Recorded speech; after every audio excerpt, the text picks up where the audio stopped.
Hello friends, this is Sanjay Shah. This is the last chapter of my novel, The Unfiled Case. This is the recording for the Utfurt channel. This is chapter 9. Previously, we saw Vahini Sahib proposes Tara to take over Dada's legacy, whereas Bhau is feeling the heat for being heir to the legacy. Ganesh is able to put some things together. News channels are close on heels still to find out more about the case. Now, Dada Saheb did not have any options now. He announced that afternoon after lunch to the family and guests that Tara Didi will take over the assembly seat and political mantle. Vaini Saheb will drop pursuing the case as a result. This disturbed Bhau completely. He shouted and screamed how they could do that, as he was the son and considered Dada Saheb's heir by entire constituency. Vahini and others tried to reason with him, but in vain. He was conditioned for many years to be taking over from Dada, so this was a painful shock. He locked himself into his room. Dada and Mama were discussing how they will consider some other things for Bhav so that he can share power with Tara Didi. Tara was excited and thought that it was due to the case that Dada Saheb took this decision. She did not know that her case was pushed by Vaini Saheb, who finally got her some justice after facing unconscious bias and differentiation for whole life. She was also happy that the case will be dropped and therefore the reputation of the family will be protected.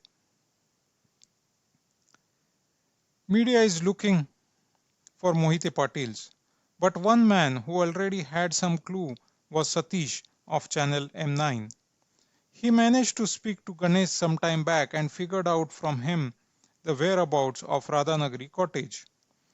He took permission from his bosses to take the van and camera crew there. He was thinking that it may be interesting to get an exclusive on this. Bhau Sahib was only pitying himself. He always thought of himself as the true heir.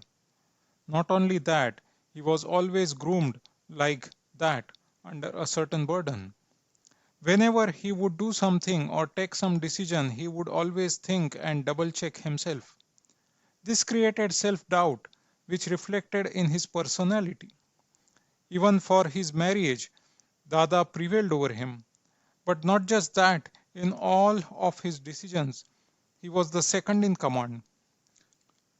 The burden of being a prince has done him in. After a few drinks in the afternoon, these thoughts became a burden, and he took out the car to go for a spin.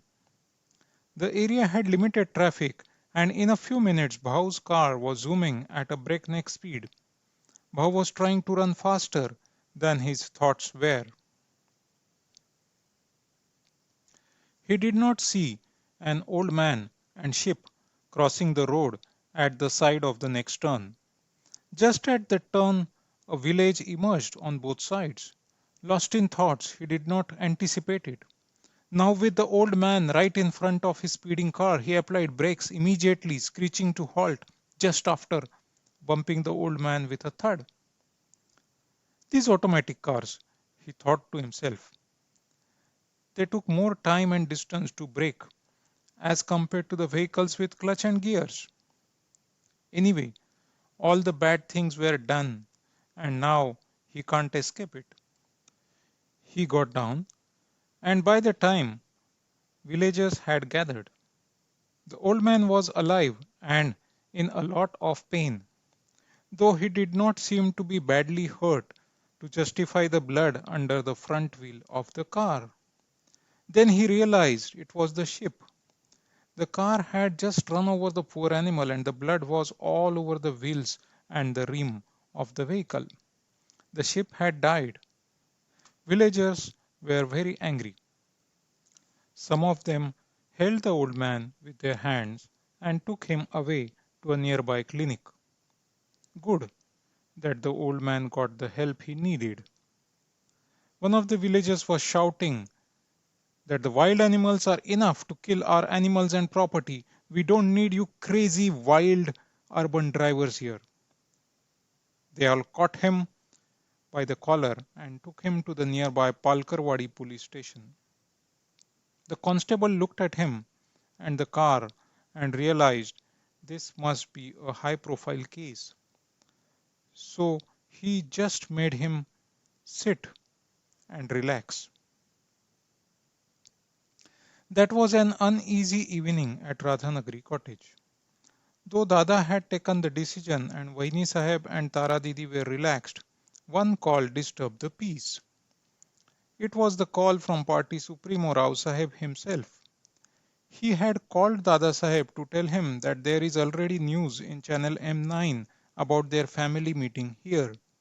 The channel was speculating about the case as well, which was an old case. If the media can get the clues, there must be somebody who is leaking the information.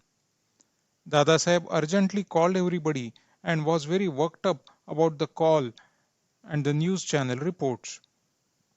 That is when he realized Bhau was not in his room, and Ganoba informed Dada Saheb that Bhau took the car and left all by himself early in the evening.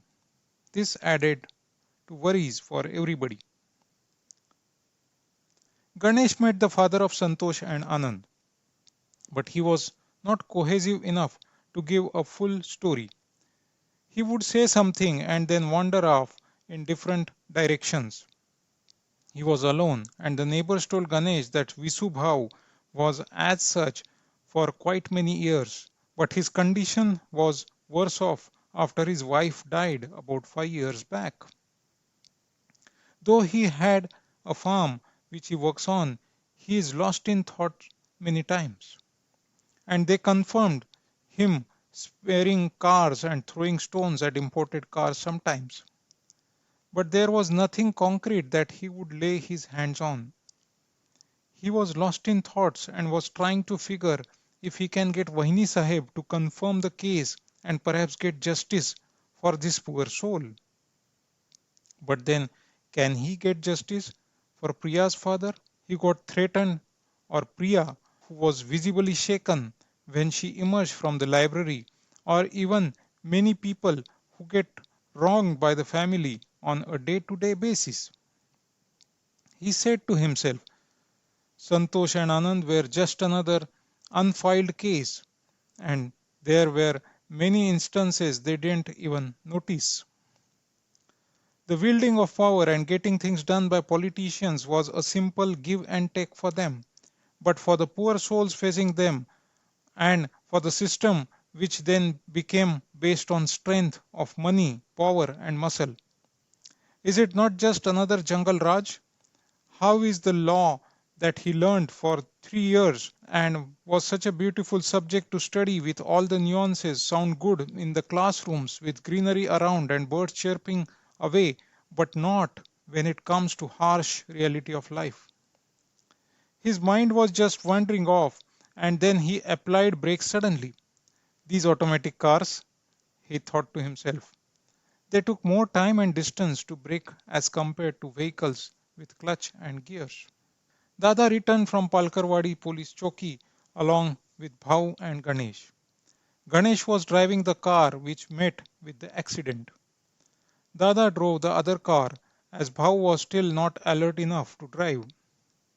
But while returning, Dada learnt from Bhau that he had spotted Ganesh talking to Channel M9 earlier in Karad when they were at the sugar cooperative meeting. Then Dada could put two and two together. It was Ganesh who went out of the way to Velavan village. It was him who was talking to Channel M9. It seems that he is up to using his knowledge of law to investigate the case. That night, Dada came to the cottage, made a few phone calls, spoke to Ganoba, and then made up his mind. He then called up Channel M9's owner and told him that the next morning he will do a small exclusive for the channel and get his crew ready early in the morning. Next morning broke with dramatic news on Channel M9. Palkarwadi police are searching and investigating for a hit and run case which charges hurting an old man and an animal. The health of the man is under observation, where the animal died on the spot. Villagers are angry with urban animal killing them on jungle roads. The last tagline was most important. Driver of local MLA Dadasaheb Mohite Patil is the main suspect. With this, they continuously ran videos of Ganesh driving the car with the accident, which had some blood stains on the front wheel and the mudguard, into the cottage. Dada intentionally let Ganesh pass through completely in the shot before he got his car inside in the cottage yesterday night. Everybody believed the story. Dada followed the strategy that Rao Sahib told him over the phone yesterday. Rao Sahib told him, the media is like a dog following you. You need to throw a bone at them to get rid of it. They are talking about a case, so throw them a case. They will happily hook on to any case. Just give them something to chew on. And then this case came in Dada Sahib's lap. Bhav woke up late and did not realize the master moves Dada Sahib had made before they left for Karad, happily with all things sorted. Tara Didi was driving the car with Vahini Sahib in the front seat and Dada Sahib in the back. Manoj Nimbalkar and Mama Raste were in Manoj's car. Manoj had agreed to drop Mama at a Cluj on his way back to Fulton. Bhav was driving his own car, though Dada had told him to keep along with Tara Didi's car and not get lost. Ganesh was waiting for an inspector to turn in at the small and dingy Palkarwadi police choki, thinking how Dada Saheb could have just managed the case as he had managed earlier even when people were shot and died. It was within his powers to manage the case and not even let it out to the media. But Dada decided to let the case take its own course. It may be very difficult to prove in the court that he was innocent. That too, if these guys actually manage to make and file the case soon. Was Ganesh just implicated in place of Bhau Sahib, as he was saying? Or he did ran over the ship and the old man? Inspector Raje was trying to figure out. Friends, that's the end of chapter 9 and the novel. Thanks a lot for listening in all the chapters of this novel. Do let me know how you find the novel. Also, subscribe to our Utfurt channel, where we are committed to give new and refreshing content in audio-visual format. Thank you.